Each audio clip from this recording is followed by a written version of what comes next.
তীব্র সংকটে উত্তরবঙ্গের ক্ষুদ্র চা চাষিরা গত 2 মাস ধরে কেজি প্রতি চা পাতার দাম 13 টাকায় বিক্রি করতে বাধ্য হচ্ছেন ক্ষুদ্র চা চাষিরা, যা উৎপাদন খরচের অনেক কম।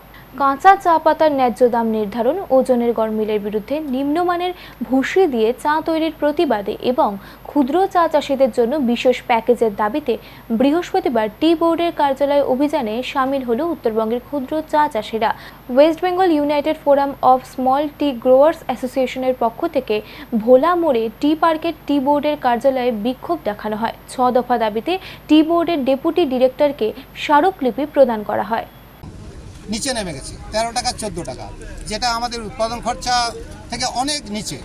সেই কারণে আমাদের নাভিশ্বাস উঠে গেছে। আমরা বেঁচে থাকার তাগিদে আজকে টি বোর্ড, যেহেতু আমাদের নোডাল এজেন্সি, আমাদের অভিভাবক, তারাই সমস্ত কিছু ঠিক করে, তাই তাদের কাছে আমরা নর্থ বেঙ্গল ব্যাপী একটা আমরা ডেপুটেশন কর্মসূচি নিয়েছি এবং এটা হচ্ছে প্রথম দাবি। দ্বিতীয় দাবি হচ্ছে কাঁচা চা পাতার দাম কমার পিছনে যে মূল কারণগুলো আছে সেগুলো আমরা তুলে ধরেছি আমাদের 6টা দাবি নিয়ে।